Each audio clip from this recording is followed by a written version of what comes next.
Sorry about that. Hey, Amy. I forgot to hit the go live button. Hate it when that happens.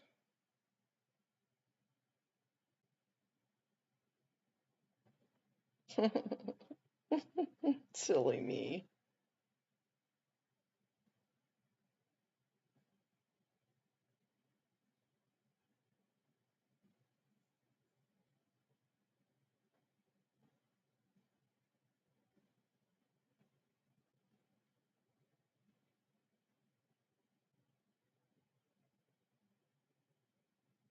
Are you on yet, Amy? Hey, Peter. We are live. Hey, Mandy Me. Yeah, hopefully this won't take too long. It's the public comments are usually first. Yeah, me too, Haggis. I'm in bed too.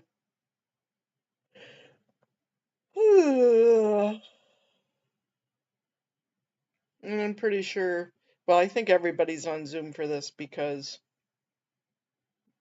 they usually do it by the Zoom, even the regular meetings they do by Zoom.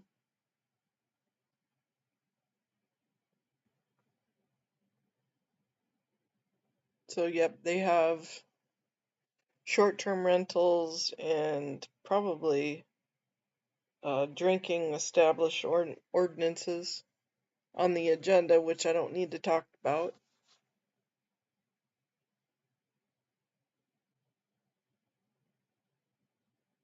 Yeah, I've got the eyes, definitely. We're all in bed together. You in bed too, Peter, or are you on the couch?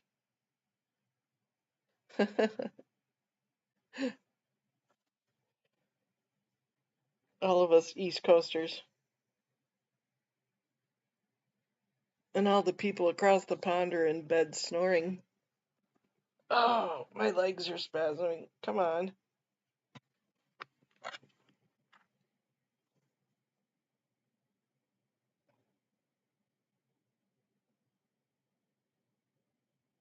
Oh, hey, T. Good morning to you. Yep, Jeff Yellow Shirt is the co-chair.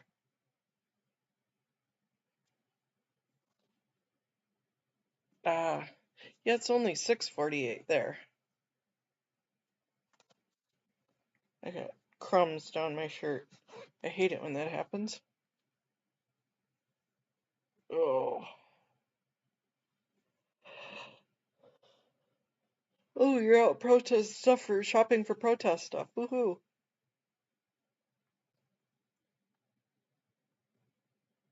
Yeah, it's the 12th there. Are you gonna be are you doing anything for the 13th, T? Do you have anything special planned? Oh, come on, buddy. Wake up. Get up, get up, get up, get up. Move up off my biscuits for a second.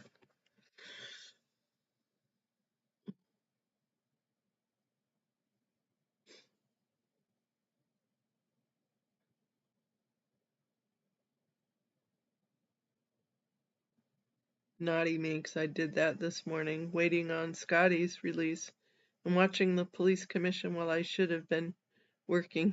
You're right.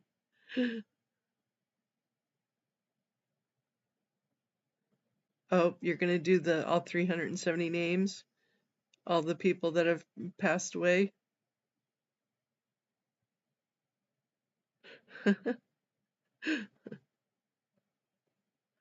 Because I saw it and I didn't pay attention to it. And my brain's pretty dead after this long day, Peter.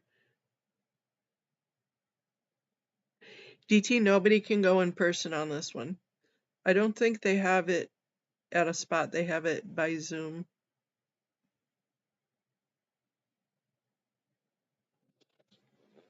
So normally every once in a while, they used to have it at Yellow Shirt's hotel. But now I think they just do it by Zoom.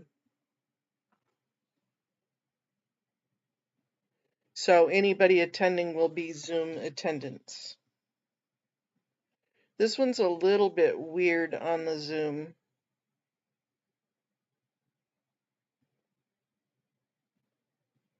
Hi, Joe Bananas. What are you doing up, Joe?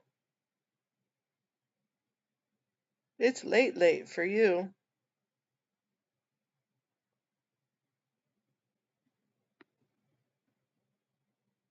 Yeah, I talked to Audit just a little bit ago. She was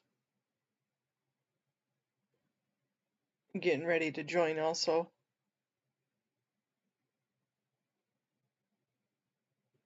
Yeah, well, I know you weren't doing his birthday, goofball.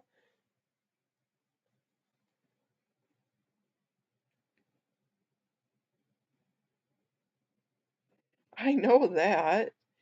Nobody celebrates his birthday. But I remember you were making that list the other day. And then, of course, Philip Gale's memorial also. Your mom and dad, that was their anniversary, was March 13th. Well, that's a bummer to have to share a good day with that.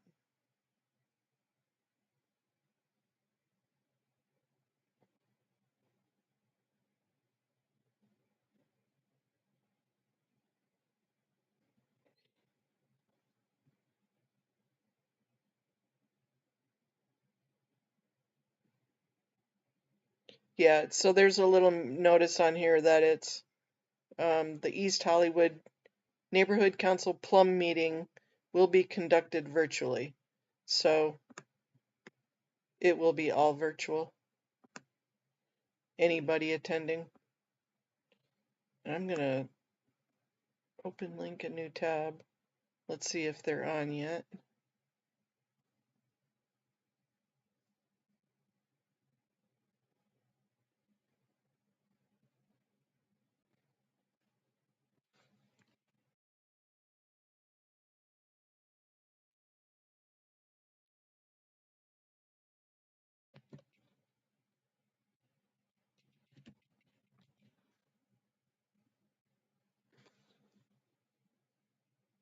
No, they're not signed in yet.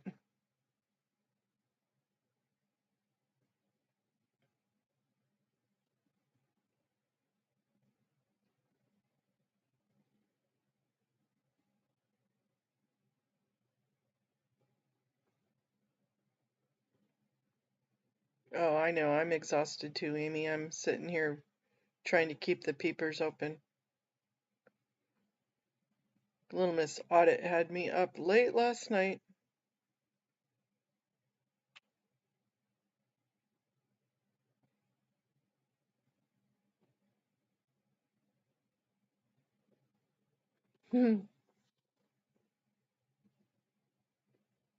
I saw you were live earlier, Joe.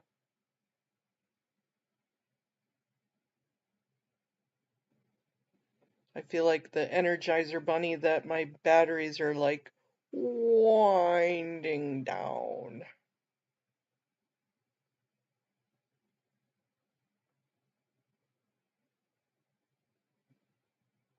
Hey, YRB.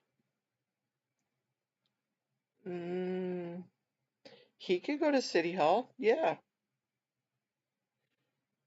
that's okay, Amy. This is kind of a weird meeting anyways. They do the Zoom and then I think this is the guy that's Chris that conducts it. Hey, AZ. Well, of course we can relax now. AZ's here.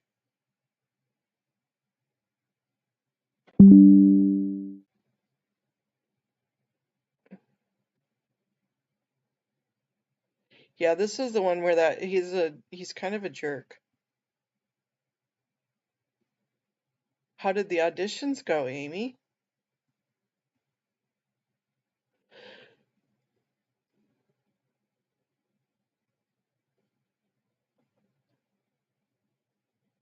AZ peasy.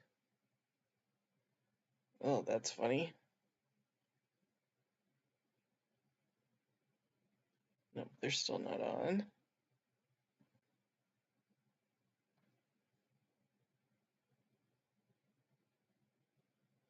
Yeah, Chris is the chair of the EHNC, and this is their planning committee. Correct. Is he on this committee chair? Is Stephanie? Co is Jeff, and a member is Coulter. Hey, Ganja. So I don't think he'll be on this one.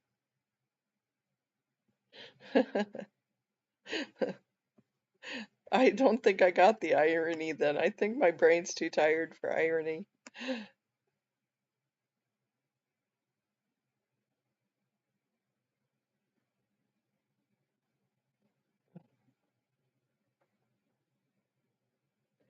Oh, that's wild. Auditions are virtual? Huh, that's crazy sauce.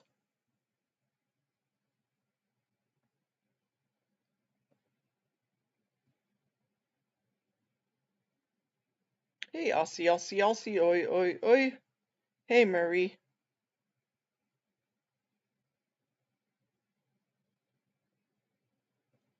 I'll get it next time, YRB. I'm sorry, I didn't get the irony part there. I'll get better. Hey, Audit, there you are. Oh, now I get it. Sometimes you have to tell me the joke. I'm sorry, YRB. I really missed that one. That one just flew right over my head. That's why you're the smart one of the group. I gotcha. I gotcha.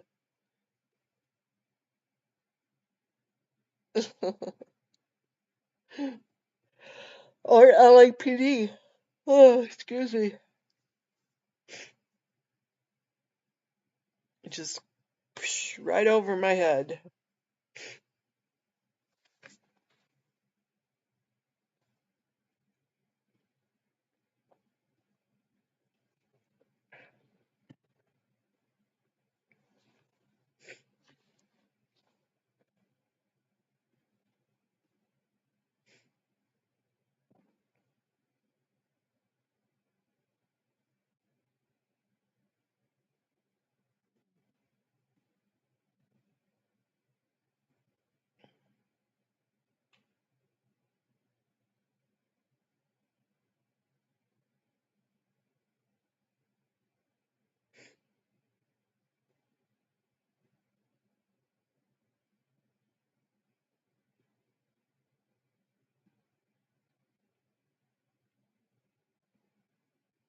How are we doing on our Zoom? Still waiting. I'm going to leave it on there so that way we can see when they pop in. I'm a Jap Germ. Hello.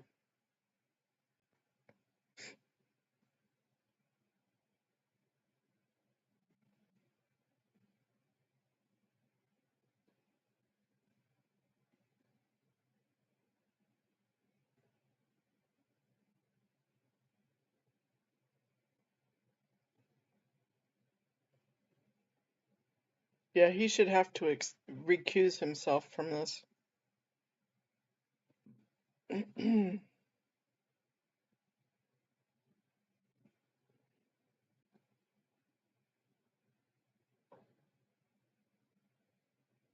Aw, man, that's a bummer.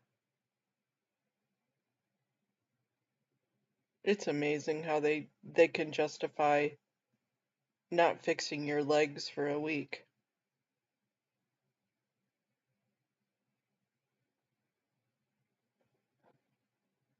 Hey, Stephen. Good evening to you, too. I'm kind of glad it's evening and I'm about ready for bed because my poor brain is tired today. It is on the struggle bus, let me tell you.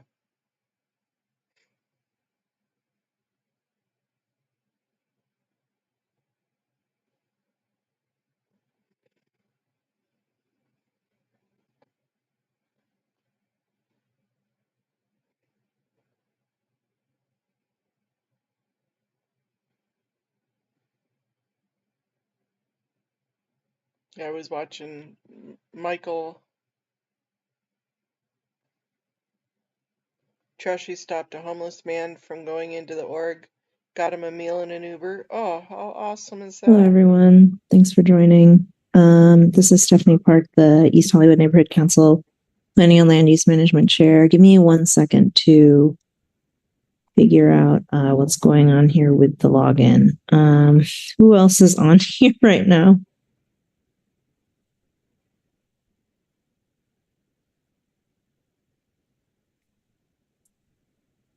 Oh, it's Coulter. Hey. Hey, Stephanie, how are you? I'm okay. How are you? Doing fine on this rainy day. Is it raining? Rain this morning, then it's been all kind of cloudy all day. Oh, man. I have not left my house today yet, so that is news to me. Okay. I don't see Jeff yet, so I am going to leave it for 1 second. Phil, I see you have raised a hand.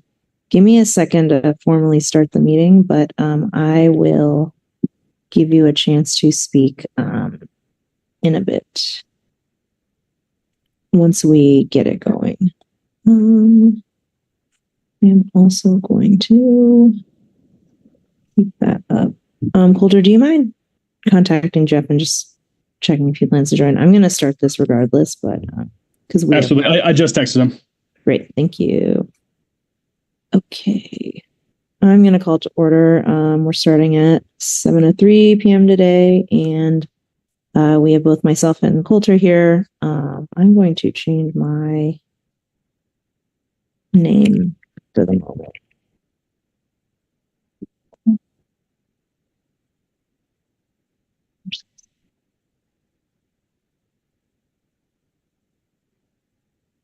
Okay, we're going to get started. Thanks everyone for your patience. So the first item is public comment on non-agenda items. So if you would like to speak on an item that has not been agendized, please leave your hand raised and I will give you 1 minute to speak. Let me just find. Stephanie, are you thinking 1 minute for public comment? For each person? Yes. Yeah. For non-agenda items. Sure, it's up to you. What did you want to suggest something different? No, normally we do 1 minute, but it's up to you. Yeah, that's what I was thinking. Okay, I'm gonna go in the order that it seems to have brought people up. So give me 1 second. I think that's gonna Phil, you are the first one who had raised your hand, so give me a second. I'm gonna allow you to talk. Hi, Phil, can you hear us? Yes, good evening. Can you hear me? Yes, we can. Are you ready for your non-agenda item? Yeah, before we start, and then I saw there's a couple agenda items. I'm guessing, will we have a chance to speak on those, or is it just general non-agenda item related? Yeah, so this period is only for folks to bring up things that have not been agendized. We're going to have a comment period for each of the items themselves. Okay, yeah. In that case, I believe you said 1 minute just for the non-agenda items, and then I'll wait my turn for each of the items. If that's all right. Sounds good. I'll let you start now. Okay, appreciate it. So good evening, everybody. I just wanted to bring about a couple of points. Susanna Furios is, in fact, a high-ranking Scientologist.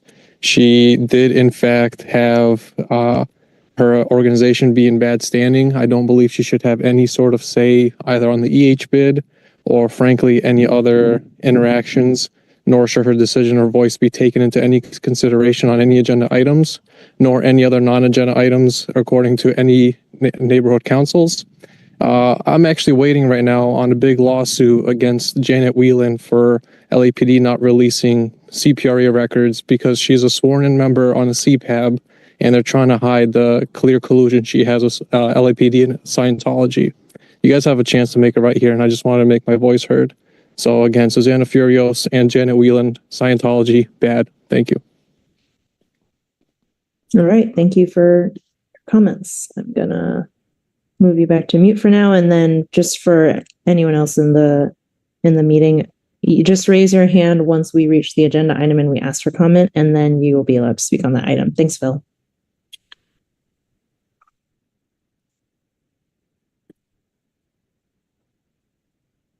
Okay, I'm going to move to Audit LA.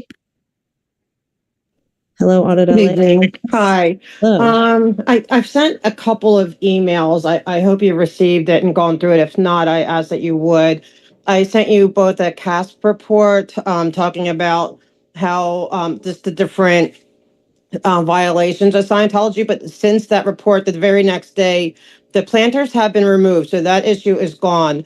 But there's still an issue that doesn't seem like the city put the no parking signs there.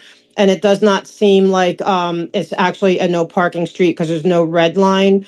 And so I believe they're looking into it in different places, but I just want to put that on there that the community needs parking. So something on your radar. And the other thing to put on your radar is that they are applying for a street vacation. And I sent another email stating why all of that is a bad idea. I wish I had more than 1 minute, but I don't. So it is in your email from today for the street vacation, why basically they should not get one. Just, and not just them, just anyone in that situation, why it violates the principles of the city on the rules of street vacations. And Hello, thank you. Thank you. Take time, but I do see your email and thank you for bringing it to our attention. Thank you. Let's see. Okay, we are going now to Mona M. This meeting Hello, is Mona, being can you hear recorded. us? Thank you. Can you hear me? I can, yes. Thank you very much. Thank you for the opportunity to speak to the Plum. I too would like to talk about L. Ron Hubbard Way and the street vacation that Scientology has applied for. Obviously, a street vacation would privatize that part of the road. That part of the road is very essential for several hospitals that are in that area, and then also for the neighborhood and for any street calming measures for areas around it. If they privatize that area, privatize that road, it would be detrimental to the community at whole. So I would ask that the Plum Committee write a letter to not support a street vacation. Thank you, and I yield back my time. Thank you so much. I will move you back. Appreciate it. Okay. It looks like that is all the requests we had. Oh, hang on the non-agenda items. So we are now going to move to the agenda items. Give me 1 second to pull up the. Where is it? Sorry, I'm going to download it. Sorry.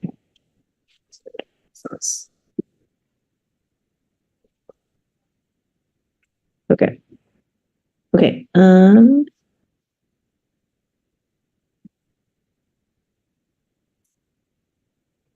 going to share the agenda really quickly. Okay. I'm just going to share this really briefly. So this is what we have on the docket today. All of the background documents that we have received from the representatives for all the items are at this link, which should be posted on our website. This first item, I don't believe anyone on behalf of the applicant is here to discuss this, but I did want to just note it for folks that there is an application for an administrative clearance related to the Bridgetown Roadie establishment. There is information about the restaurant beverage program that is in the file, I believe, if anyone is interested in learning more about that program. Coulter, are you still able to see the participants? I was just checking if anyone is new that's raised their hand that might be here from the applicant. Can you make me the co-host? Can I? Let's see. How do I do that? How do I do that? Maybe in participants.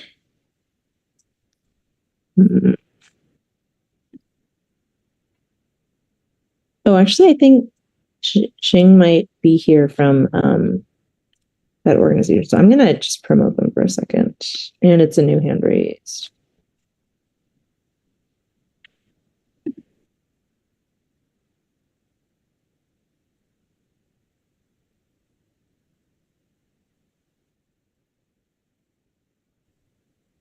Hi, can you hear us?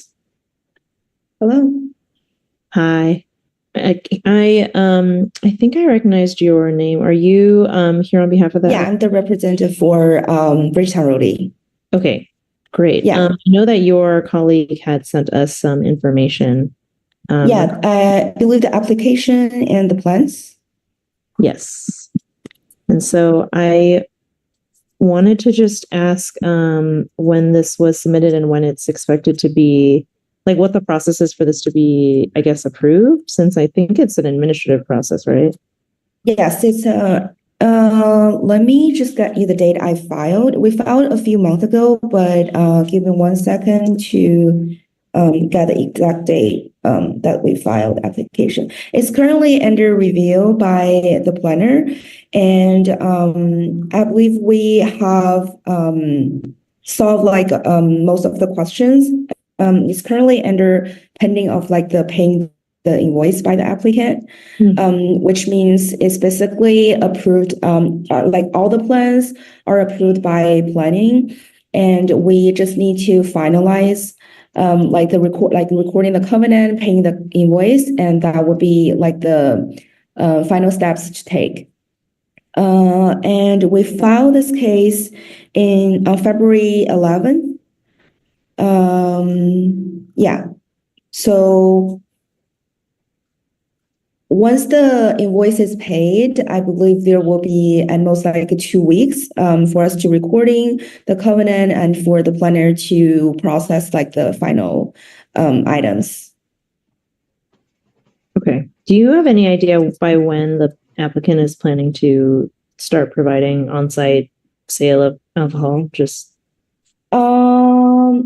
I think once I don't have the exact date, but I think I think they're pretty close to open.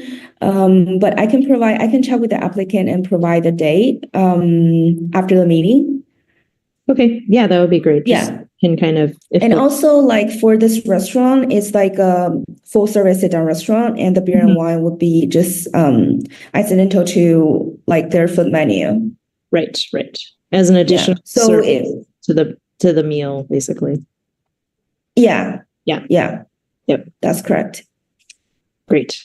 I don't have any other questions. Coulter, did you have any questions? Or I'll go to Coulter, and then if anyone from the group has questions. What hours are you requesting? The RBP only limits hours from 7 to 11 p.m. So that's what we are requesting.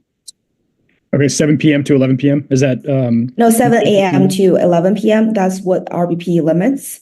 And I don't think they finalized the final hours, but that's what we put on the application. But there will be a close at 11 p.m. Gotcha. So 7 a.m. to 11 p.m. Yes. Okay. I believe on their website they open at 11:30 a.m.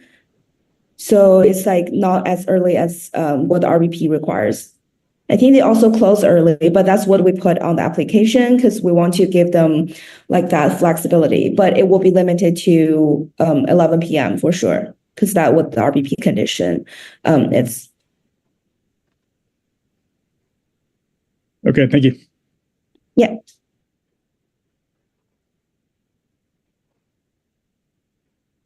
Okay, great. I don't see anyone else with questions from the group. So thank you so much for coming and just filling us in, and we'll forward this to the rest of the committee. Appreciate it. Yeah, sounds good. Okay, thank you. Bye. Bye. Okay, great. The next item is discussion and possible action regarding the city's home sharing ordinance and enforcement of short-term rental laws. Stephanie, before we move off that real quick, so are we going to make a motion and send this to the board regarding the item alcohol license, or do we want to come back to it? I agendized it as an informational item. I'm not. So A, I don't know if we can, but B, there's no action to take. RBP is a ministerial program. So that's Gotcha. what she was saying, like they're applying under what's allowed, because if they adhere to the rules of the program, they're allowed to go for it. Understood. Okay. Well, this may be something I want to talk about at a future meeting then, because that's 7 a.m. open time. If we're going to do that, then that would change some other alcohol license stuff downstream. And so if that's the standard we're going to have for that neighborhood, then I think we should have a larger discussion about that. But I'm happy to do that at a future meeting. Okay. I do not know actually if anyone from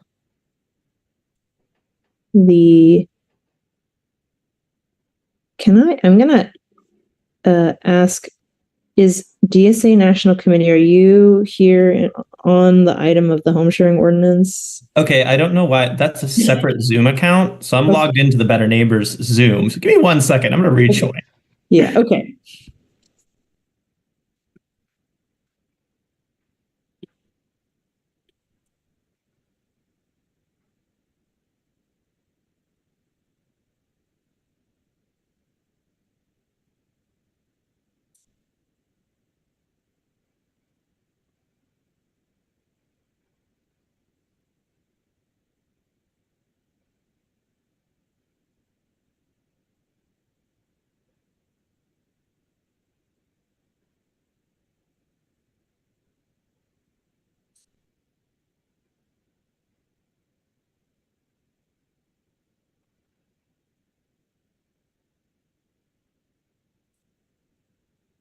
Okay, here we go. Better Neighbors in LA. I will promote you to panelists. Or did I? Maybe I didn't. No, I did. Okay. Hello. Apologies about that. Somebody had this another Zoom account logged in, but hello, everybody. Good to be here. Happy to be speaking to you all.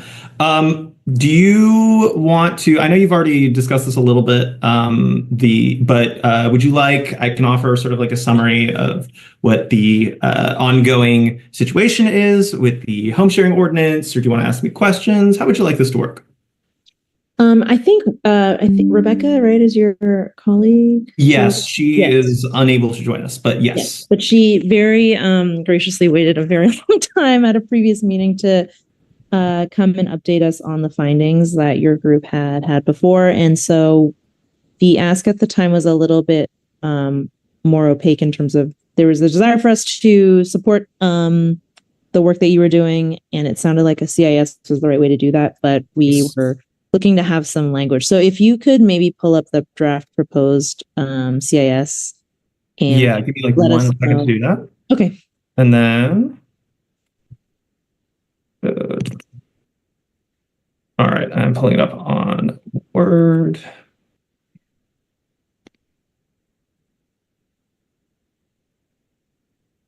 And there we go. All right. So this is the draft CIS language. I think just sort of summarizing where we're at with this right now, the recommendations that have come over from Housing and Homelessness, and we're going to go through Plum, have been waived straight to committee, or sorry, straight to City Council. So they've skipped committee, which is great. And I think it demonstrates sort of alignment on this issue, and it adds 2 really critical components to ensuring effective enforcement on the issue of short-term rentals, and ensuring that illegal short-term rentals aren't occupying rent-stabilized housing, and that we are holding platforms accountable to making sure that illegal listings are not being posted and that illegal operators are not able to get away with breaking the law. And those 2 big ticket items in the list of recommendations, they're all good. There's 13 of them, so they're all good. But the 2 big ticket ones that we are really supporting are the private right of action and the electronic verification system. So the private right of action is something that many other cities in Southern California and up the coast have. San Francisco has the private right of action, Santa Monica, West Hollywood, etc. And what's good about that is it helps remove a little bit of the burden of enforcement from the city, which is having a lot of trouble enforcing with the amount of short-term rentals that we have and the amount of non-compliance that we have. And then the second one is the electronic verification system. So the electronic verification system is something that has been done in New York and actively prevents illegal listings and bookings from being posted on platforms because there is a real-time checking of the information in the database that the city has regarding prohibited buildings and regarding short-term rental permits, and it ensures that illegal bookings can't go through. So this has been very successful in New York in reducing non-compliance with the home sharing ordinance, and we think that it'll be really effective at cutting down on a lot of the most common non-compliance schemes and things like, for example, false exemption numbers, listings that are posted without registration, listings that are spoofed addresses, things of this nature. So those are the two key recommendations that we outlined as the centerpiece of this series of recommendations. But there's also stuff like examining the creation of a single department to handle home sharing, and getting more ACE enforcement and that sort of thing. So it's a good package. It will help significantly, especially with these two key provisions.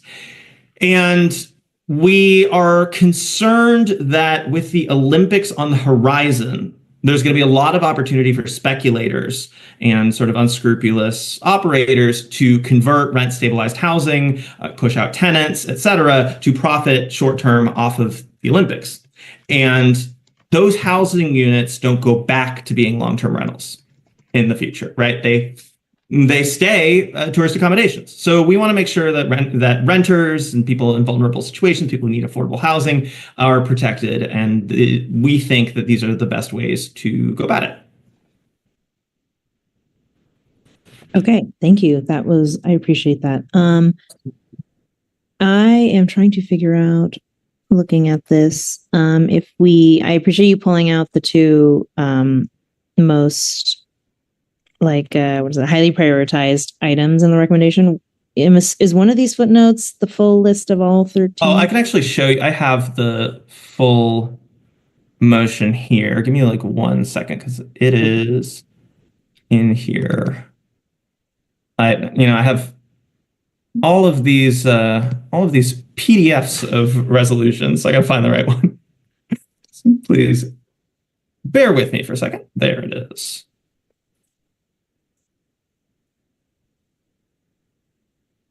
It is not loading. There we go. Okay.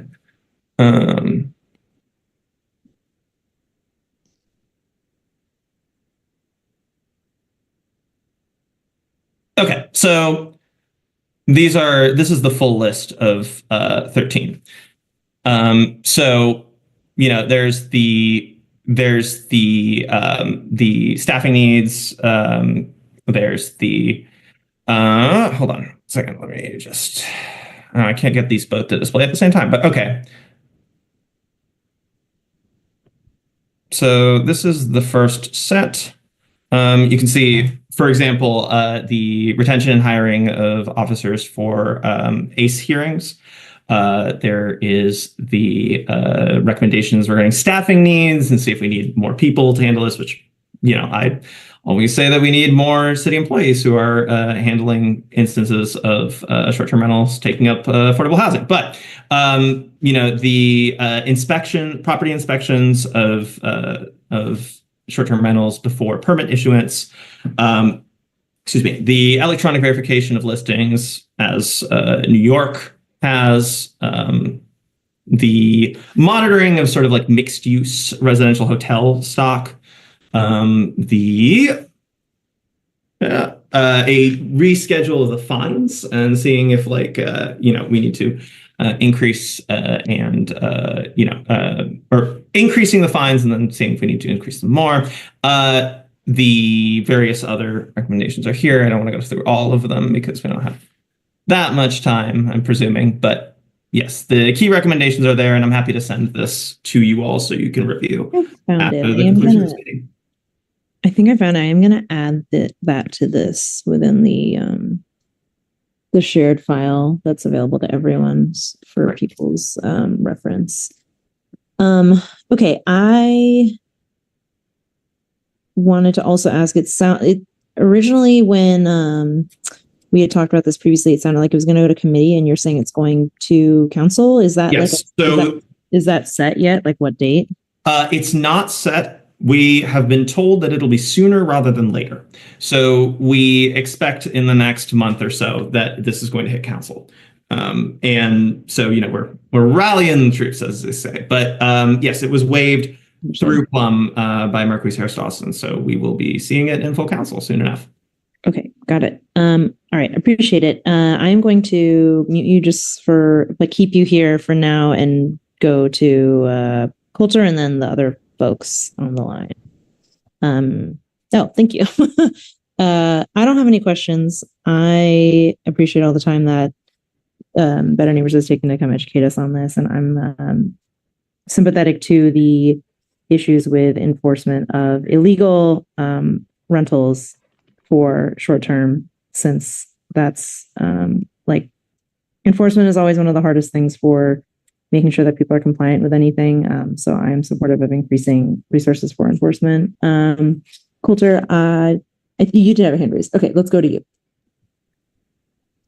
Hey, thank you so much for presenting to us today. I think this is a slam dunk for the people of East Hollywood. We have a lot of rent control departments in East Hollywood. They're maybe about to tear down a huge section of East Hollywood in order to build more housing. And so I think that anything that we can do as a neighborhood council to maybe show other ways of handling the housing crisis, I think would be advantageous to us.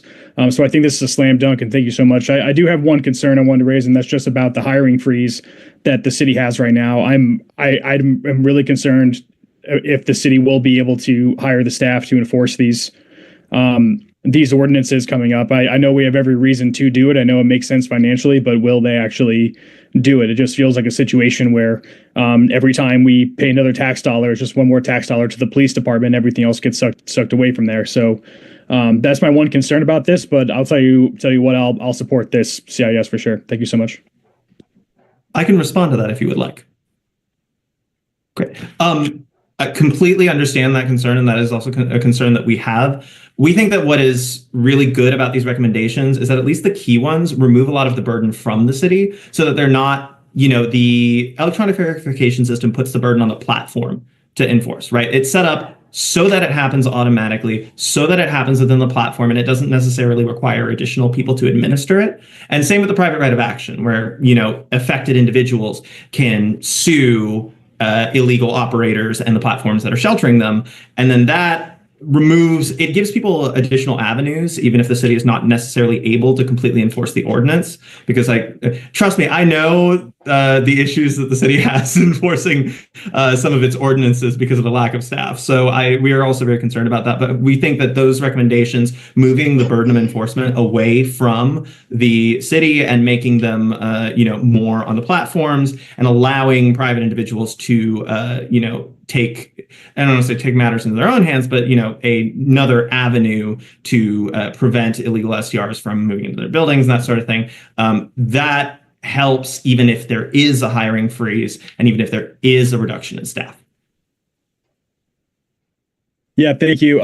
Stephanie, just quickly, I think Jeff's in the audience right now. Great. Go for him. Okay, I will promote. Yeah, I have some follow-up questions just about what the neighborhood councils can do, what normal citizens can do to help enforce this stuff. But I'm also happy to maybe chat with you offline or through email about that, just for time's sake. I do think we have a couple of folks in the audience, so let's go to them first. And we do have kind of a packed schedule, so we look forward to staying in touch regardless. All right, let's see. Mona, I'm going to allow you to talk, and then you will get 1 minute for your questions and or comments. This meeting is being recorded. Thank you, Stephanie. I appreciate it. Sure. Better Neighborhoods LA, I do have a question about ADA accessibility. And with the short-term rentals, the short-term contracts, one, I would suggest nothing gets passed unless they follow FHA or ADAG guidelines. So that way, 4 or more units do have to have at least one accessible rental. It's what's good for the goose is good for the gander. And 2, that accessible units for like Airbnbs and all of that are highly, highly needed. So having maybe a way for them to become either on the platform permitted as an accessible unit rather than just throwing it out there and throwing the baby out with the bathwater, because those are such needed units for short-term rentals. But one, as I said, there has to be a way that the ADAG is being followed along with those short-term rentals. Thank you, Mona. I think that that seemed like a comment, if I'm not mistaken, but it is definitely something that makes sense to me, and I think Better Neighbors can incorporate into their motion. I'm gonna, let's see, move to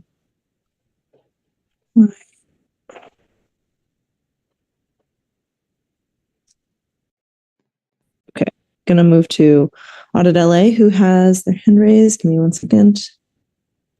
Yes, thank you. I have a concern because, this recently the state made a law where religious organizations can build housing by right at this point. And I guess my concern would be that it could turn into like a Jim and Tammy Faye Baker. I don't know if you're probably too young to remember that. But basically they had like an amusement park, whatever, and all this timeshare rentals, for their own people. And, and that's what I'm concerned about with all for me, my concern is that the Church of Scientology would do it, but the Catholic Church could do it. Any church can do it because they can build by right housing. And that housing, I think the law is intended for the housing to be for the community.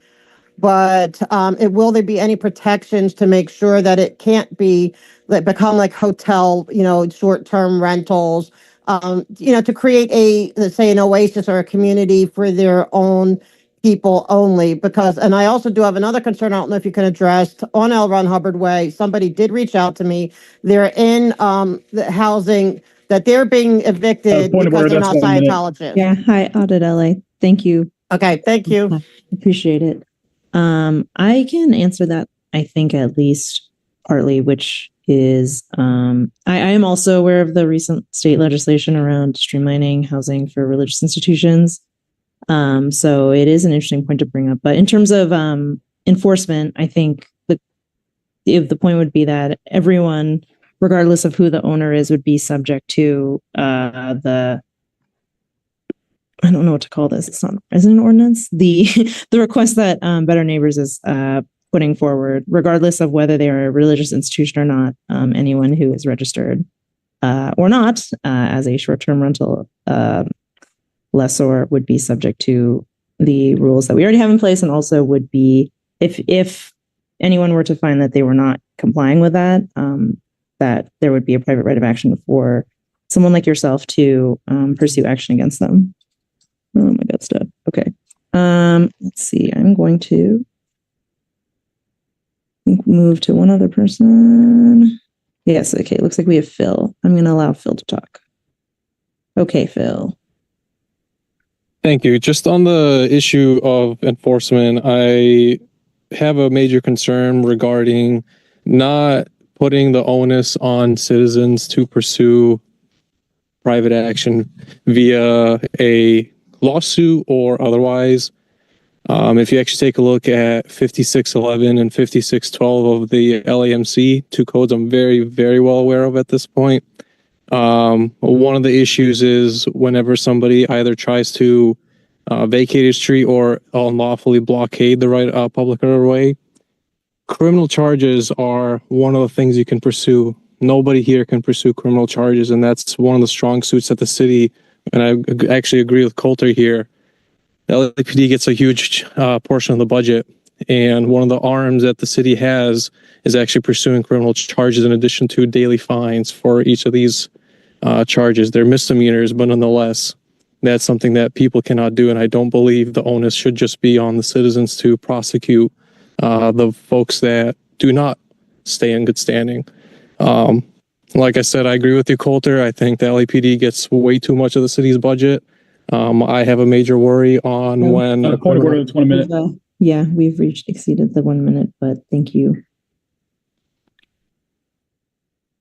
I will say that based on the previous, and Noah, you can jump in, but part of the reason from the previous presentation we received from Rebecca, who's also Better Neighbors, that the private right of action is in here is because up till now, it has been on the city to enforce their existing laws, and there is a long set of independent investigating that Better Neighbors has done around the efficacy of the city tracking, and even when they are aware of a violation, doing anything about it, and there has not been any. Phil, if you're interested in it, I believe it should be accessible through the folder for today's agenda. If you click like into the nested 2025 overall meeting agendas. If not, if you go on the EHNC website and go to the previous Plum meeting, you should be able to find it there. But basically it's either last meeting or the meeting before that. There's a whole set of slides from Better Neighbors about, more around how the city has or has not been effectively, essentially monitoring and enforcing existing law. So that's partly my understanding of why the private right of action is being requested.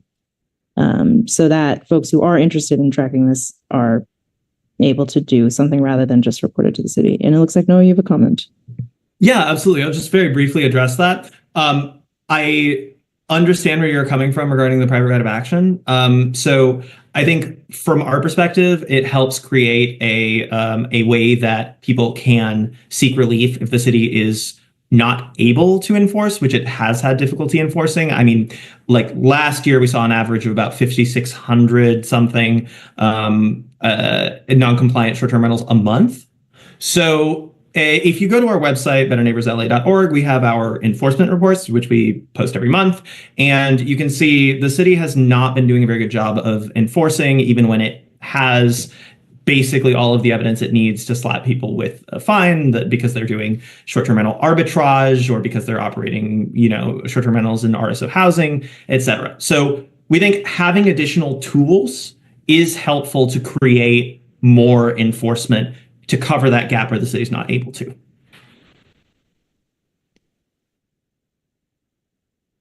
Okay, I think that is everyone who had their hand raised. Thank you, everyone, and thank you, Noah. I am happy to motion to move this forward to the EHNC governing board for support and an authoring of a CIS on this topic on behalf of Better Neighbors. Okay, thanks, Coulter. We have a second. So I'm a yes. Coulter? Yes. Jeff? Jeff?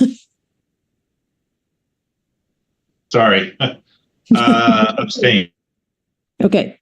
We have 2 out of 3, so that's enough to move it forward. So thank you, Noah. I will try to send you the, sorry, not true. Well, the meeting for, hang on, while we're here.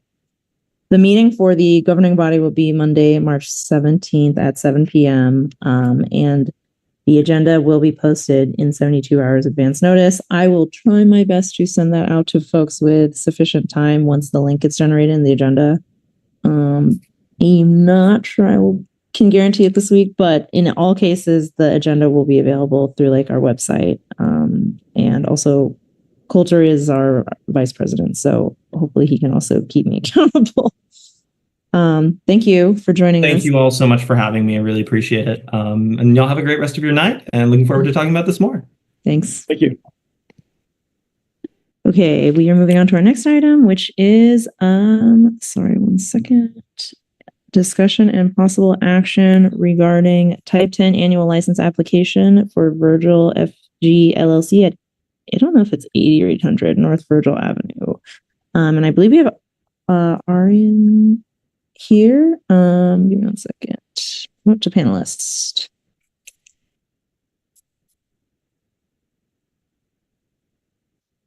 In case we're joining.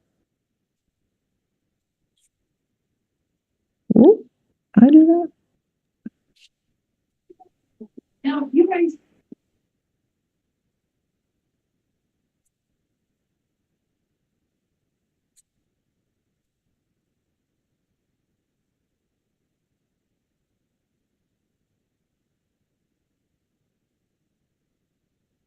Okay. Hi, Arian. Can you hear me? Yes. How you doing? Good evening. Good. Really quickly, is Alex with you? I am not sure if someone else added him or if I asked him. He's not with me, but he should be on the call though, or he should be in the waiting room. Yes. Can you hear me?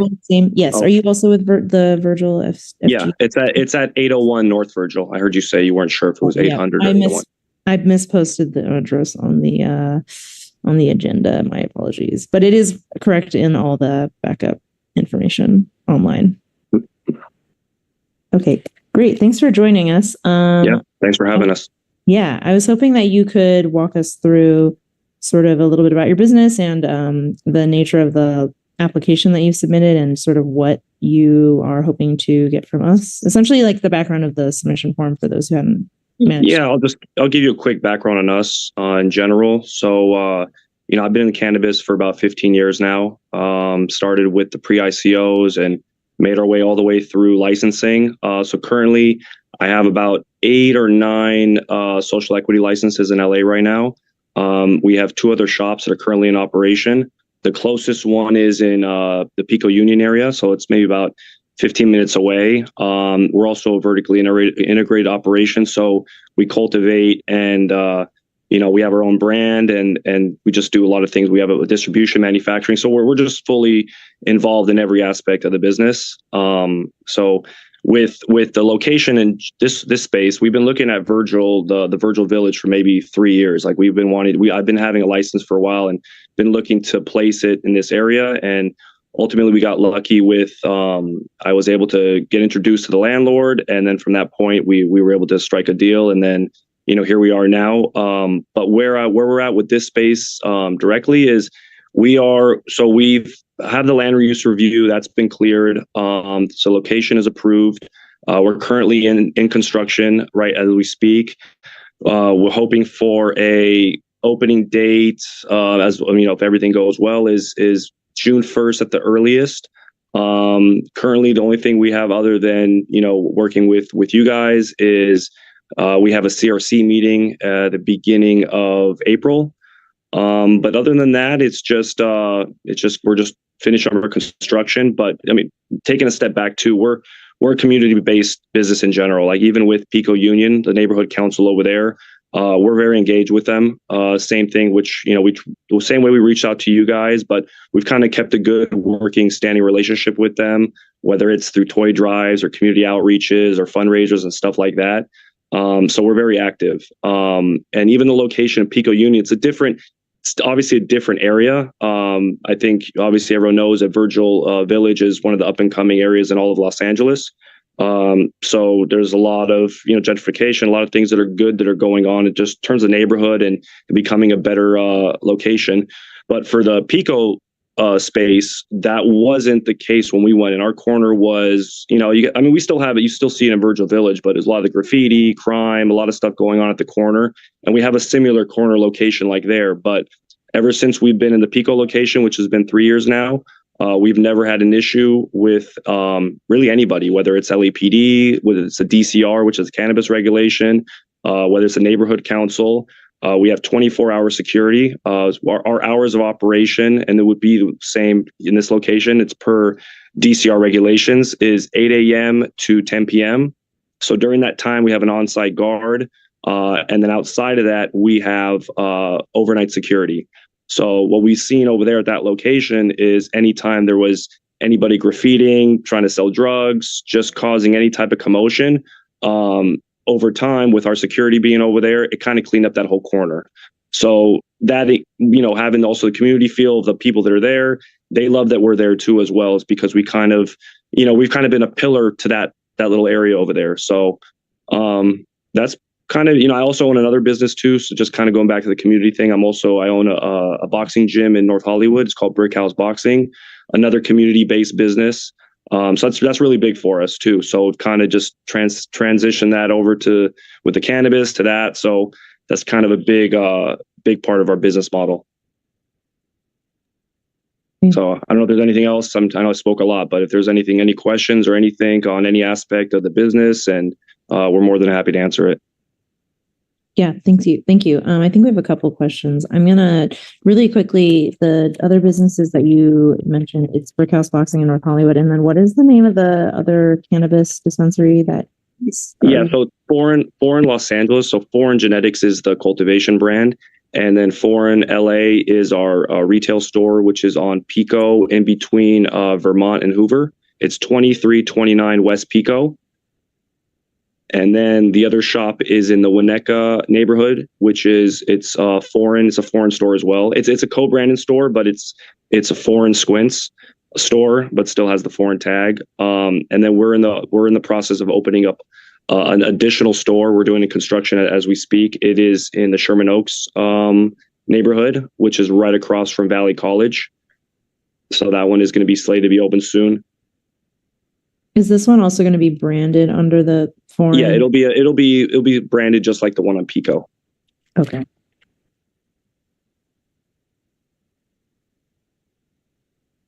And then it looks like you have a community meeting next Tuesday is that with DCR?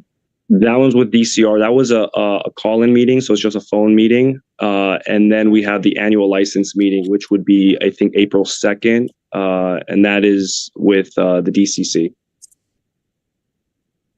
Sorry, say the second one again. Yeah, so DCR is your LA, that's Department of Cannabis Regulation. So that's LA's, I guess, regulation department. Mm-hmm. And then DCC, which is the Department of Cannabis Control, they pretty much just govern the whole state. And that's where you get your annual license, and that would be April 2nd, I think. Okay. So you need to be licensed by both in order to be approved. Yeah, I'm already approved by the DCR. So pretty much the way it works is we first get approval from the DCR, and the DCR gives us an okay. And then from that point, they just pretty much tell us now go to the state. And now the state is, they pretty much filed all our paperwork. So everything is done other than that meeting next month. Okay. Do you mind, since you've run since you have multiple businesses here, what is the purpose for them of having the community meeting after, that's happening next week, but it sounds like they've already approved your application. So what is the purpose of that meeting? To be honest with you, there's a lot of things that they do that I don't understand. Just being, okay, so you're not sure. So I mean, look, when we opened up, just to give you an idea, when we opened up Pico, I opened up in September of 2000. I think it was 22. I want to say. So it's been just under 3 years, is it? We were open, and then all of a sudden they made us have another meeting, like an annual license meeting, just a few months ago. So I think they're just trying to transition into these annual licenses, because before it would be like a temp approval or provisional licenses. So, and even before, it was Department of Cannabis Control had 3 departments. It was Department of Cannabis for cultivation, for retail, and then they just kind of piled everything into one department, maybe to save costs. And then now, so we just deal with one committee now. Okay. And then so I'm a little confused. Do you have approval already of your annual license application from DCR? No, from DC. So the annual application, all the paperwork for DCR is pretty much done. So now we're dealing with the DCC. So that's everything from DCR end is complete for the most part, other than obviously where we want to, work with you guys and get your referral. And then we would go to the annual license meeting. And then once they would approve us there, then we get our license to operate. Okay. For any of your other other annual license applications with other neighborhood councils, have you received a letter of opposition? No, we've never had any opposition. We've never had any, I mean, to be honest, we've never had any comments. And we've never had any pushback because we've had to go in front of them twice in regards to the Winnetka Neighborhood Council. Well, not in front of Winnetka, but in front of the DCC on behalf of that shop. And we never had any pushback from them or from in regards to both locations. So it's been Winnetka Neighborhood Council, and then what's the other one for Pico Union? Okay, so you presented to both of them previously. Okay. Okay, that's my questions around culture. Go ahead. Yeah, so this location is over 700 feet from any kind of sensitive use site. I don't think there's a daycare around there. I did the measurements for the schools around there. It's pretty far from those two. I think Virgil Village is a great place to have a marijuana shop. I don't see any reason why I would vote against doing this. And assuming this all gets approved, welcome to the neighborhood. I appreciate it. Thank you. We're really excited to be part of it. Great. Okay, thanks, Walter. I'm gonna just see if anyone has comments. Give me 1 second. Okay. Audit LA, I'm gonna add you as a speaker, and you'll get your 1 minute. Give me a second. Okay. Thank you. Hi, I'm curious, is your boxing gym the one on Magnolia Boulevard? But that being said, I also want to ask, like, I kind of think that when it comes to, you know, places with liquor licenses, places with, the dispensaries, that they should maybe, whether it's required or just part of the agreement, kind of have above and beyond security measures, because that benefits the community as well. I know, like, there's certain dispensaries I see that they do have security that works inside as well as outside. And they do a step up. They have their cameras, which will help, which benefits the police, I guess, if there is some kind of robbery in the street or whatever, and it helps. So are you willing, or are you one of those dispensaries that are kind of like above and beyond with providing more security for your establishment, which then protects the surrounding community? Thank you. And if not, why not? And if not, will you please? Yeah, 100%. So, I mean, first and foremost, we're required to. I think cannabis shops are the most regulated. I mean, even more so than ABC licenses. We're more regulated than I think there's any business in LA. So we're required, just to give you a background, we're required to have 90-day recording. So it's not like you just put a system in there and do what you want. We're required to have on the exterior and interior. So pretty much there has to be a camera looking at every 20 feet. So for regular business, we're a 1,400 square foot shop. So you would probably put, I don't know, maybe one DVR that can hold 12 cameras. I think I probably have like 30 cameras because I have to really just cover every nook and cranny. So like I was saying so from the security guard standpoint, we have someone who, and I want him watching everything just from our own safety as well as, security reasons. We don't want people obviously robbing us later on. So he kind of plays, and the security guard's job is two things. One is he has to check everyone who comes in for IDs. Nobody could come in the store who isn't over 21, or if they're over 18, they have to have a medical card. So they're first and foremost, they have to check everybody in. And then, so when there's somebody that's coming in the store, he'll be kind of going back and forth and just kind of checking the perimeter. But outside of that, like I said, we have overnight security. So I have somebody that I have multiple cameras with speakerphones, with sirens, with everything. So even if there's somebody that has nothing to do with our business that's in the front that's graffitiing, maybe on the street or that corner area has a lot of issues with trash. I mean, just me being there I've been leasing the space for a year before we started construction, just waiting for the land use review and all the things. It just seems like it's a dump site. So now that I have a dumpster there in the back, I asked the guys who are doing construction, hey, when you see it, can you go ahead and just throw it in the dumpster? But it seems like the second someone takes trash, the next day someone's dumping trash. So at least with us there, I feel like that's part of it too. It's not just about taking crime away. It's also like the beautification of the corner. There's not going to be, and maybe they'll stop from guys if they realize, hey, I came 2 times and the alarm went off, or there's somebody yelling at me on a speaker at 2 a.m. when I'm graffitiing on the corner. They might not do it in the one across the street. They might not do it at the liquor store or the Papusa El Salvadoran restaurant across the street. I think it just, that whole entire little area right there might feel something different, and they'll go to a different area because they don't want to deal with the pushback. So like going back to the trash, that, maybe they'll stop dumping because they'll realize, I don't want to, every time I pull up, I see 10 cameras on me and a guy yelling at me. So there's a lot of that too, that we just naturally bring. Part of it's regulation, part of it's that we like to run a clean, efficient business that's safe for us. And we also want to be part of the community. And I know the community we're going into, it wasn't like we just found this location and throw it against a wall and let's see if it works. Like I said, I've been looking for a location in Virgil Village for like 3 years or maybe more. So it's a place I want to be too. And then we want to know the people want to know our neighbors if they're willing to know us. And these type of questions, anybody has anything that they ask for us, is we're an open book, and it's open dialogue with us. And we're a mom and pop business. We're not a corporate business that has, investors behind us. So we care a little bit more because it's our money on the line. It's our, neck on the line.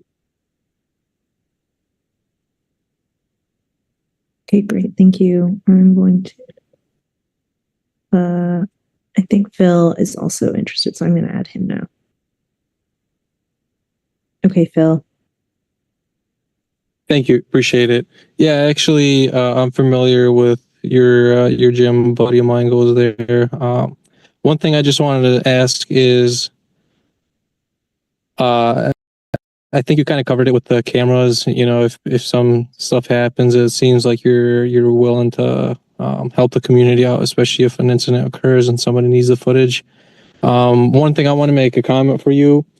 Just be careful. A couple blocks down, you actually have the Scientology La Poubelle restaurant.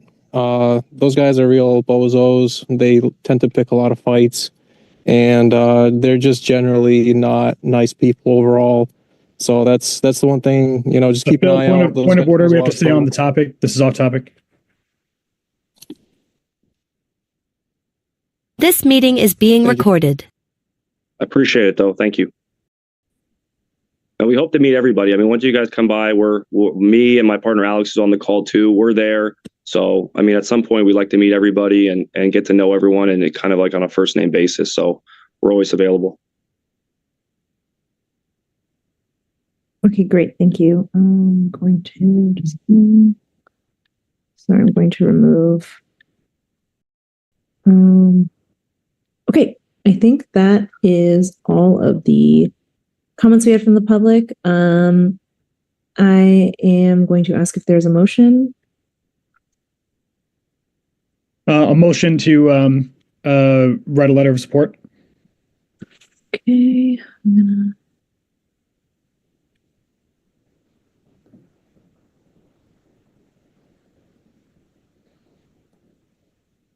Is there a second?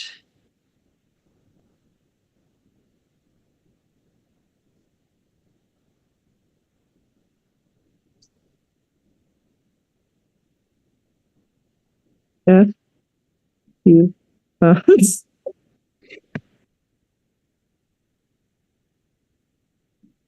Is he there? Jeff, are you still present? Uh-oh. I think he might be having speaker issues. Jeff, we see you coming on and off mute, but we're not hearing anything.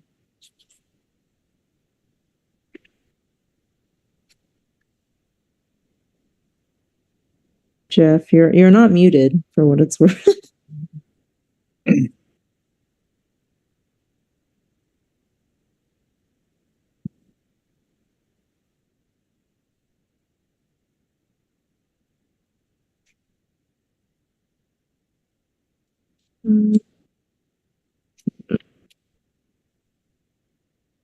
Geez, just put it in the chat, folks.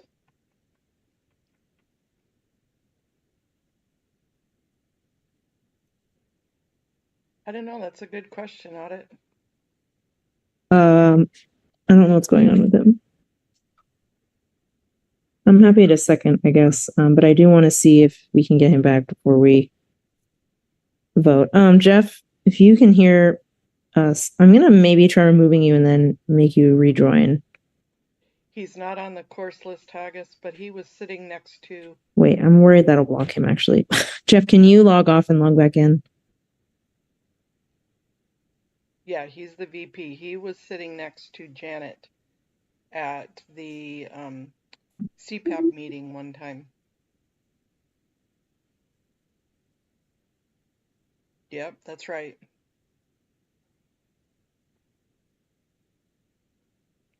Did he motion this audit? I didn't hear who motioned it. There's only the three of them.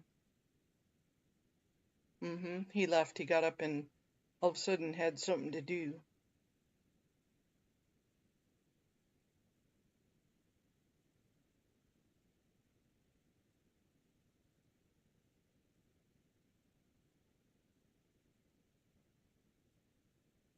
He did. He called him off topic.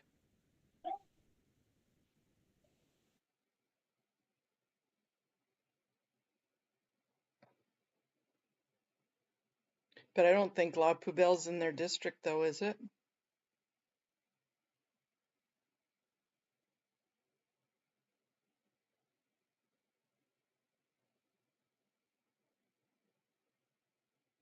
Coulter motioned it. Yeah, okay. Thank you. I'm a Jeff Trim. Okay, I don't know what's going on with this, but we're just going to proceed. And he can, if he rejoins, oh, there he is. Okay.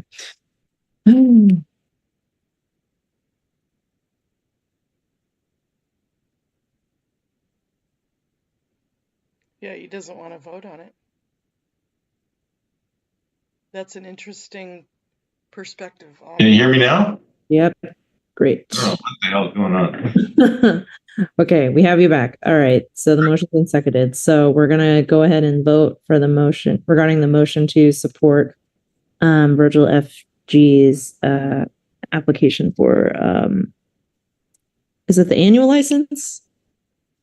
Yeah, the annual license. Annual license to operate cannabis storefront in Virgil Village. So I am willing to support it. Yes, Coulter?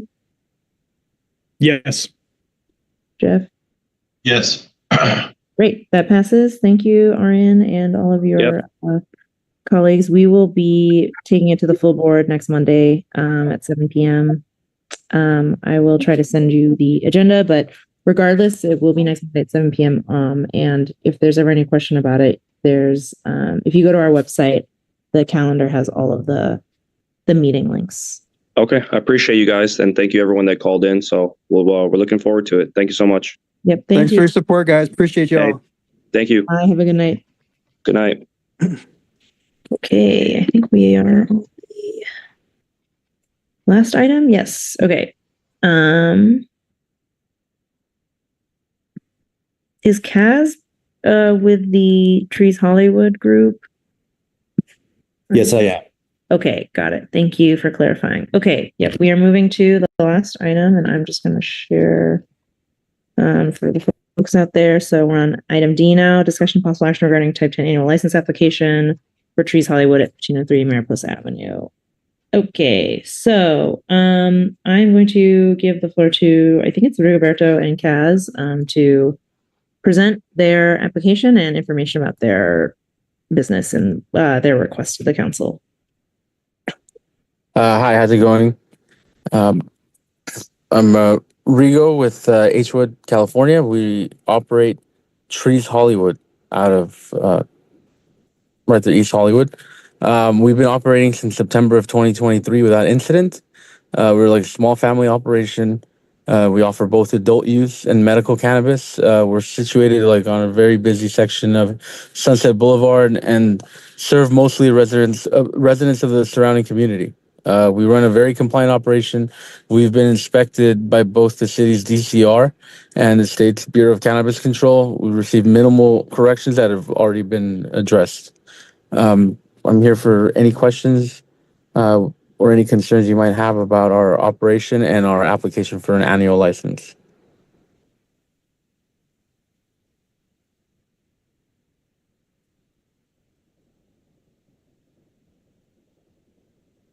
Oh, sorry. Okay. Coulter, I'm going to go to you.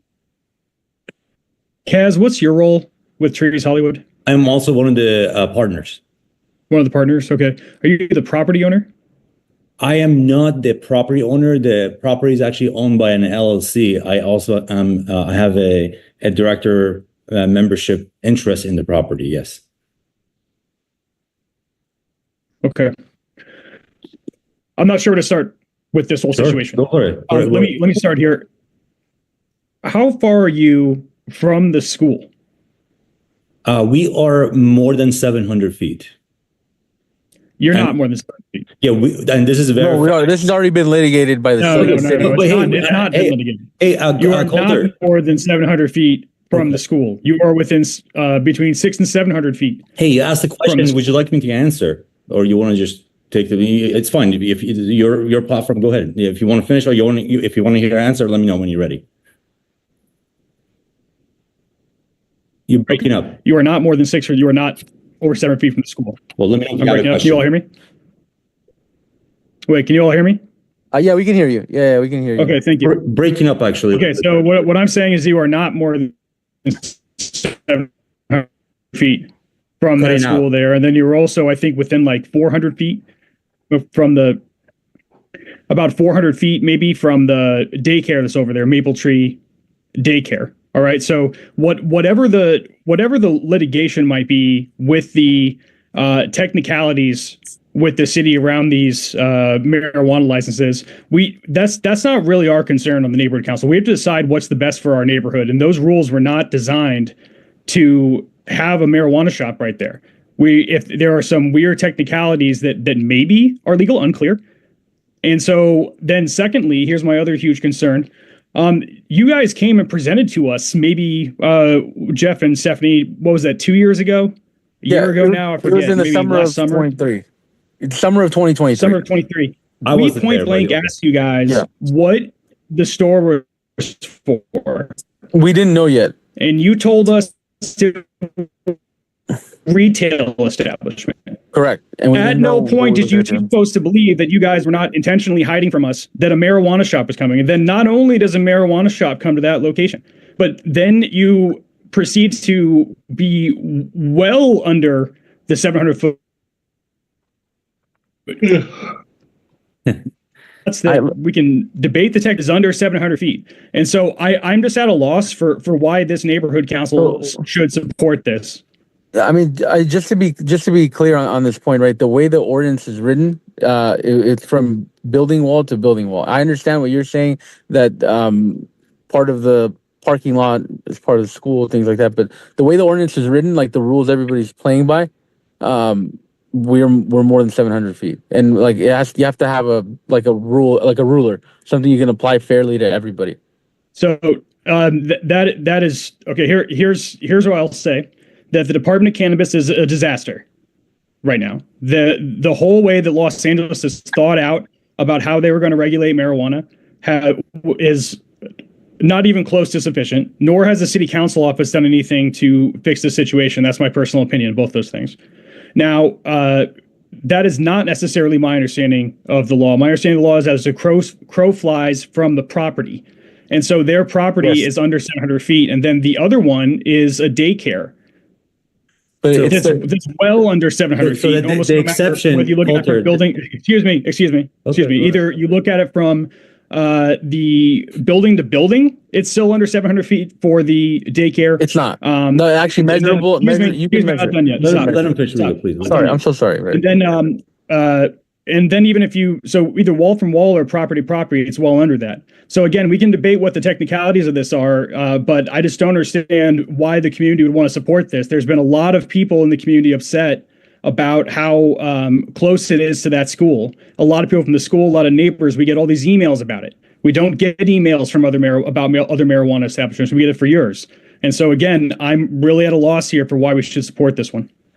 Okay, so a couple of things, Coulter, here. Number one, the way the ordinance is written, we're not here obviously to discuss why the ordinance was written a certain way. What the way it is actually written as a matter of law is that the daycares are only are applicable if they are not in an R zone property, right? The daycares that you're talking about, they happen to be all in our zone. So they do not count. That's just law right there.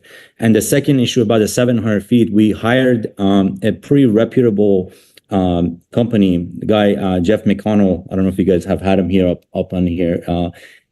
Prior to acquiring the property and after making sure that the 700 feet is 100% accurately measured, and that was the case. But that was just our measurements and our experts and our professionals. The city itself and city attorney office, they did their own on top of that, right? So that's that end of it. And the other point that you made about the school, and I want to just tell you, as a small business that we've been operating there, we've been subject to a lot of attacks from some of these people, only from that Armenian school that is operating there. They just happen to not like to have, when they make a turn on that street, they just don't want to see a marijuana store. That's just, they have a beef with that. And I understand how they can be very nasty. They've been very nasty to us, except them, everybody else in the neighborhood, and also about 80% of our employees they walk to our store, they work there, they live there, and everybody else, and you can actually go look at our reviews online. Everybody else is happy with it. We've been in operation for about a year and a half. This location was a dirty dump. It was a smoke shop. It was a nest. There was drug dealers. There was people getting raped there. There was incidents happening night overnight, right? It's a clean, nice retail operation that's there. I understand that, again, you're getting a lot of heat about this potentially from that everybody in that school. Everybody that goes to that school, they just don't like that. And that's just very unfortunate. And there's not too much we can do to change the rules and the laws about that, and yeah, that's all I want to add. I have a quick question. Yes.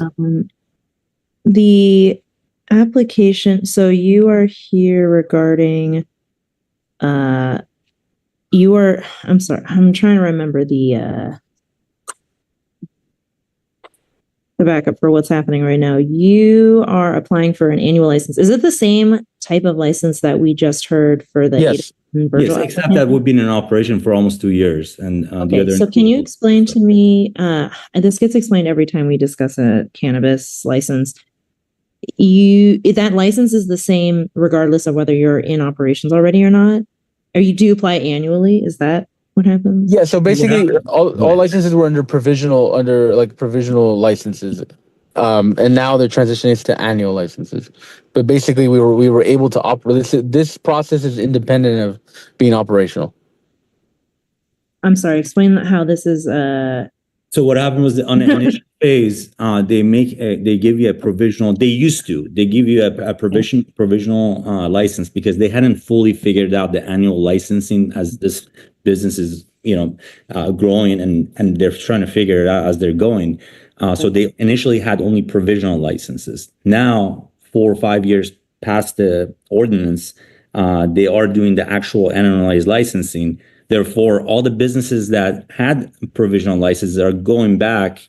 And as a part of the ordinance, the reason, by the way, we're here, there's a section in the ordinance that says, literally, there's a paragraph there that we must present our store and basically what we're doing right now in front of neighborhood council. That's the portion of it. So essentially, to actually meet that portion of the criteria, we needed to show you proof that we made an attempt to come here and speak to you, and that's all there is to that at the end.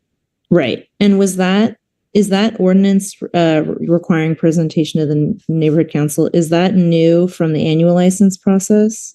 No. Yes. No. I mean, this was written since back then, but this is the requirement for the annual license, but it was not a requirement for the provisional license. Right. They made that. I think it's a new change. Not a requirement. Yeah. This is not a new change. This has been like ever since this was written, it was determined that at the annual licensing process there would be this meeting. This meeting. Right. But it wasn't required for you to come present when you were submitting for your provisional license? No, it was not. And that's what I was also actually interested. I think the reason the other person was here, they're probably going through some kind of change of use or something else. that it requires them to actually come in as a clearance for a different item. I think it was Roberto that came last time as well. I did, yes, but that was for the building permit. So for the building permit, there's a snap. There's a clearance. This is for a modification to the building. And Coulter, if I can just address another point that you brought up about the last meeting, which, by the way, I wasn't in that meeting. So we do affordable housing development in Los Angeles. That's the other line of business that we have. Initially, when we acquired the property, it wasn't clear which path we're going to go to, right? We had a tenant that wanted to actually come in here and open up a retail shop. So that was one of the plans. And the other plan that is well underway is we're actually proposing an affordable housing project here at the site. That's going to be many years from now, potentially. But just to respond to your point, not everybody knows from day one exactly what it is they want to do, especially when it comes to the development world and the affordable housing climate that keeps changing. There's a lot of moving parts to it, as you probably know. I don't know if they come to your meetings or not. But yeah, that's just one point to add here. There is no ill intention or any foul play or anything like that. Nobody was trying to do anything that you alleged, but yeah. Can I ask, what's the name of the development firm that it would be affiliated with the affordable housing? The company that is affiliated, well, we're a construction company. We're Urbino Construction, Inc. Urbino, okay. And you said that, how far along are you in the consideration to build? Well, it seemed like we were very close a few months ago, but the ordinance was changed. I don't know if how familiar you guys are with the ED1 ordinance.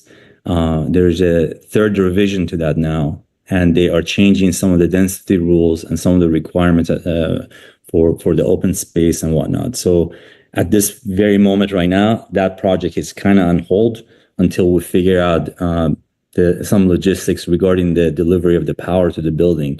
That's something that we're working with LADWP. It's just a web of interconnected issues that one gets worse after, another one, and the fire happened. Now DWP is not responsive, and it's just, yeah. To answer your question, I don't know. Pending application for that under planning for that site for a housing project that we could look at. What was the question one more time? Like, had you submitted, I don't know if it's discretionary or like an administrative clearance application, but I'm assuming if you're planning to move forward with a like residential project, you'd be submitting to Department of City Planning. So I was asking if you're. I actually don't know that. I don't know the answer to that. Okay.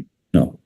I would love if you could let us know that, if you could follow up with us and provide that info at a later date. Yeah, that's fine. Okay.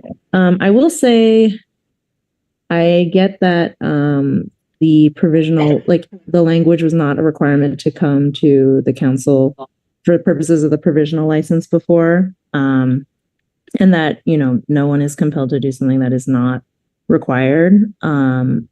We did ask Rigoberto to come talk with us about changes to the site. And, I get that sometimes it's not clear exactly what is going to be planned for the site, but at the same time, we did at that time request that your group come back and keep us updated on, as those plans developed. So I do have to say personally, I don't find it to be in super good faith that there was basically no additional communication from your team, aside from now having essentially heard from you because you're required by law to.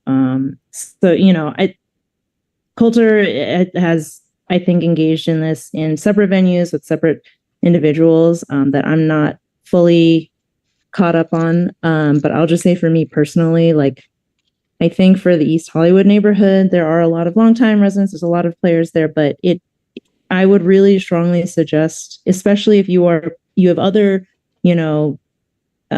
potential plans for the site, like, I would really strongly suggest, and I'm happy to think of ways to do this collectively, but like, it is important for us to have like groups that are doing business or, developing or changing the the landscape in the community, to be actively a part of the community, actively communicating with the neighborhood council. And, you know, people, there are groups of different, you know, we're a large group of people, and, you know, the council will vote as it wants. But I think the one thing that really does not engender like a positive attitude from the council is when there isn't like open lines of communication with applicants. So that's just my 2 cents here. And I don't love that that's how this all went down. And, you know, I would really urge you, regardless of your current plans or future plans, to please, as those evolve, like reach out to the neighborhood council so that we can like stay abreast of what's happening, and also, you know, be good partners together. Sure. Gotcha. Thank you. Will do. Coulter, I am going to first maybe go to the group. I haven't checked recently. So I'm going to let folks in the community speak first. Okay, I'm going to go in the order they're showing up. So I'm going to audit LA first. And you have your 1 minute now. I don't want to see any business that needs extra security across from me at children. I think it was really rude how you spoke with Coulter. You're coming here asking for favors. And, you know, you started out with like, oh, we don't know what we're going to do with the business. But you had to have known that that was in the plans. And why you weren't forthcoming, you know, leads me to think that, well, you knew it would be controversial and you wouldn't have their favor. But just the way you're talking to someone that you're asking for favor from shows me how you probably speak to the community, and what kind of a neighbor you are there. And especially the way you said that Armenian school, it was, you know, like, what are you saying? It just feels like I feel the tension, and it feels like you're not doing anything. What are you doing to resolve it? You know, the issues and the problems with, you know, that the people are having, because it sounds like you're the problem. And, you know, there's another point I wanted to make, but I think this is a horrible idea. I think you should say no, not give it to them. And I think you need to do better, you know, and go back and maybe do the housing thing. Okay, But that's your 1 minute. Thank you for you. your comments. Okay. Let's see. Okay, I am going now to Phil. I'm giving you 1 minute, and here you go. There you go. Listen, I actually agree with Coulter here. First of all, it is bad faith when you basically astroturf what you're going to do and then completely switch up a business under the guise and pretense that it was going to be just this one thing. Second of all, my issue, anytime I hear any sort of affordable housing projects, I think about the giant racket that is with Mayor Karen Bass. And I highly scrutinize whenever anybody brings that up. I want to know your contractor number. I want to know detailed bills of material for who you're working with. I want to know the outlook you have on projections of how many people you're planning to house, the costs. And I want to know specifically if you're even working with City Controller Kenneth Mejia on being public and forthcoming with that data. You know, it's a giant issue right now. And anytime I hear affordable housing anywhere and any license, it's immediate red flags to me. And I want to know. As a constituent, I want to know. So can we respond to this, by the way, as you go? Thank you for your moment. Or sorry, thank you for your minute. I'm going to forget about notes here. Kaz, I think, sorry, give me a second. I need to. Sure.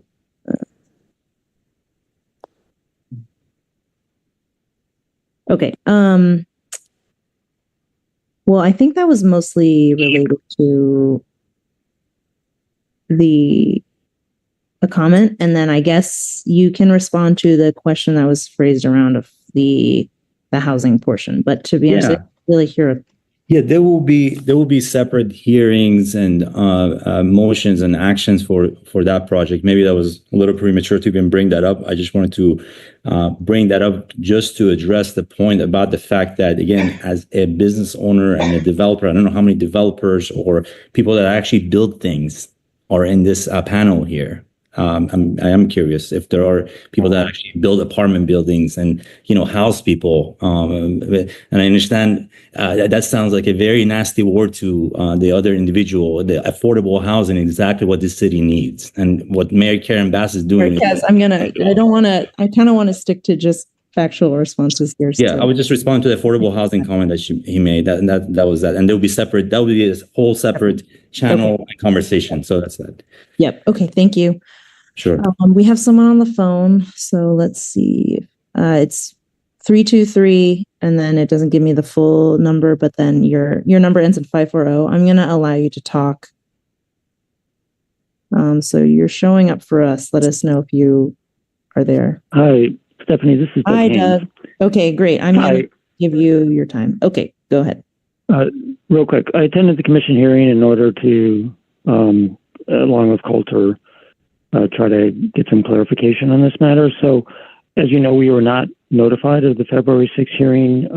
That hearing was continued from October 3rd. Our neighborhood council was not notified of the October 3rd hearing.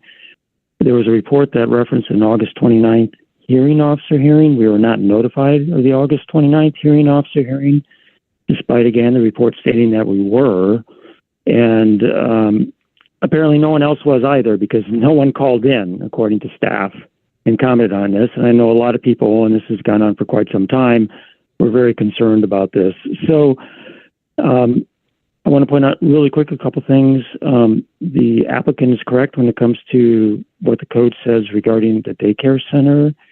However, listening to the commission staff, it's their policy where they measure. It's not written into the code. I've not seen anything in it. And so they measure from building to building. And we, through myself and Armin Machaskian, have measured from the parking lot. That's consistent with how the ABC measures. But even if it were from the building to the entrance where the students go in and out of the school facility, and also there's slightly a play area there, it is within the limitations. And so I also want to point out that according to the report, the applicant had stated that they contacted the nearest neighborhood council, which is us, and offered to appear. I'm not aware, and I did not see any proof of that, that we were contacted by the applicant previously related to coming before us on an application for a marijuana dispensary. And I do have to comment my last thing. I find it really implausible. And I deal with a lot of developers that you would go through the whole permit process, which is Byzantine and very difficult for many, and not know what you're going to do with that retail or whatever space you're developing at the end of the day. So I would just say flat out, we were lied to on that matter. So those are my comments. Okay, thank you, Doug. Appreciate that.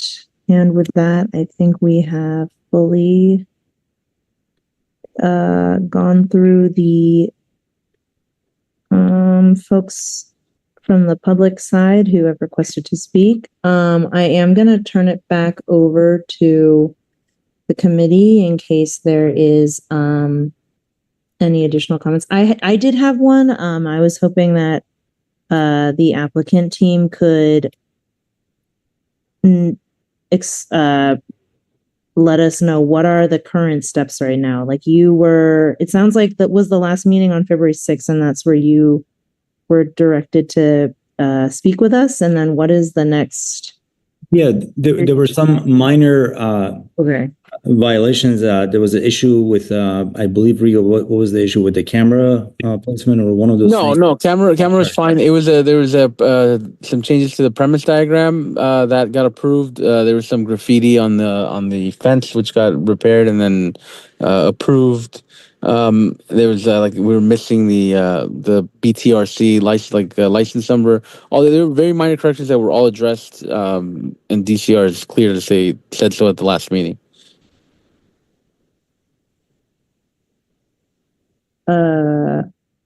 You were cleared at the last meeting? Like they get the DCR analyst. The DCR analyst said we had addressed all corrections, we had satisfied all corrections, except the proof of us appearing in this, and that's what they needed, and that's what we're here to do.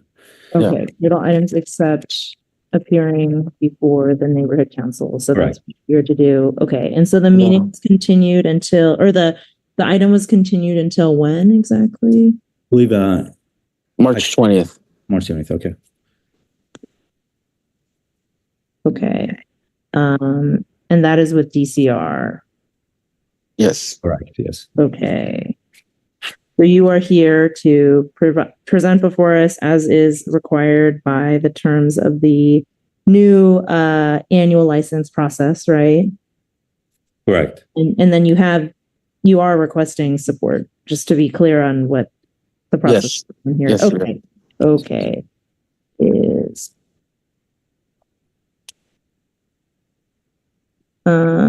Okay. I am going to see if anyone else wants to speak on this, or if anyone wants to make a motion.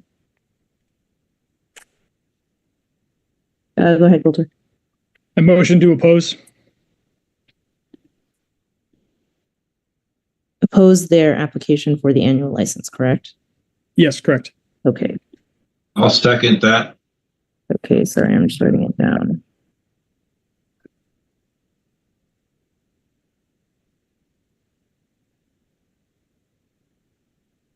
Okay, I'm going to pick up the vote. So the motion is to oppose the application for an annual license by the applicant, which is Trees Hollywood, and they are located at, do I need to say this? Where is it? I've lost the agenda. But 1503 North Mariposa. Thank you, 1503 North Mariposa. So I am also a yes. Sorry, I am a yes on that. Coulter? Yes. Jeff? Jeff, you just coughed on the phone. You didn't say yes or whatever. Sorry, I'm under the weather. Yes. Okay, thank you. I was like, I can't record a cough. Okay, so that is the action by the committee. We will be taking this to the full board committee, which is next Monday, March 17th at 7 p.m. And once again, like everyone else, I will be hopefully sending out the agenda probably late this week. But in all cases, it will be next Monday at 7. And if I don't manage to do that before then, you can always find the link on our website. Any comment besides the opposition?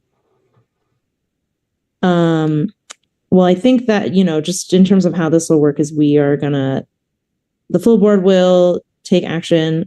If they choose to support the committee's direction, we will send a letter formally to DCR and likely to CD13. Well, no, I meant really as far as our actual business that's been operating about a year and a half, and minus this issue about the distance. Again, we're very confident on the experts and people that we hired. We measured that it's all done very to the letter of law, right? Besides that, in terms of, is there any feedback about the actual business that's been operated about a year and a half? And I'm curious if any of you guys are, in the neighborhood. Do you stop by? Do you like anything about what we've done? Curious. Sure. Coulter, go ahead. Cause I don't want to, I want to stay on this topic with the marijuana thing, but one of the key points that you raised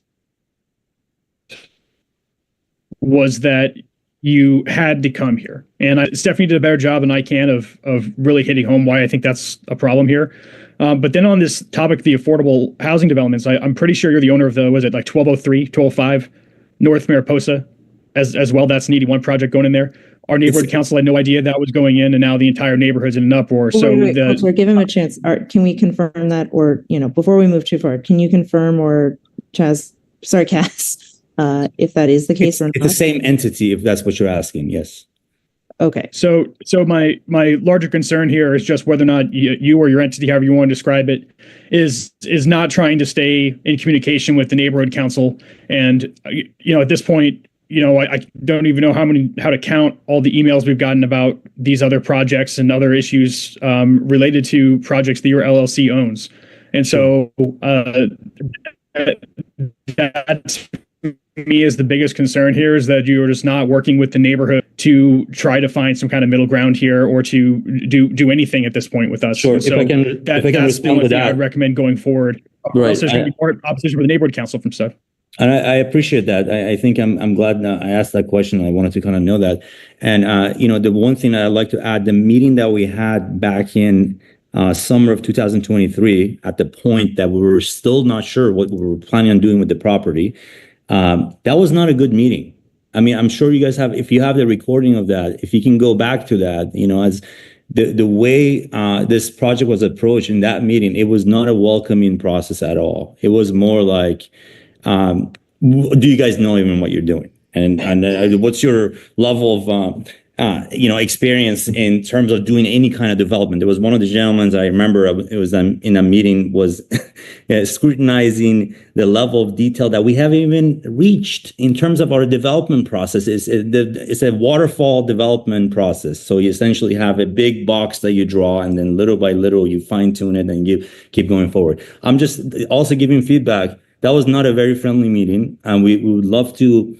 We're very invested in the neighborhood, as you know. I didn't know if you're aware or not. Those are all separate projects, the way we're looking at it. But now that you brought it up, we're very invested in the neighborhood, and we're planning to do a lot of work here. And we're happy to come into these meetings and take more feedbacks if it's done in a constructive and really a constructive way, not just saying, hey, we don't like you guys and we don't like what you're doing. And we love to take feedbacks, which was my closing question here. Is there any comment about the shape of the lights or the colors that we have or whatnot? But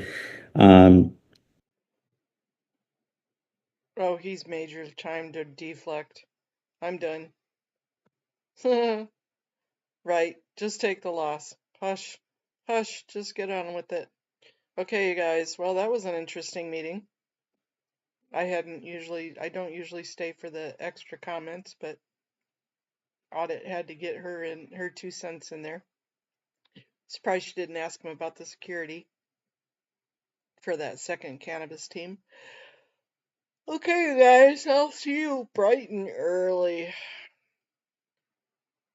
Nah, Coulter, he seems like a jerk, but he seems like he's just pissed that the company doesn't communicate with him and has lied to him in the past. So, hey, at least he's got the buns to bring it up, right? This is the first time I've actually heard negative feedback and negativity. They didn't just rubber stamp it.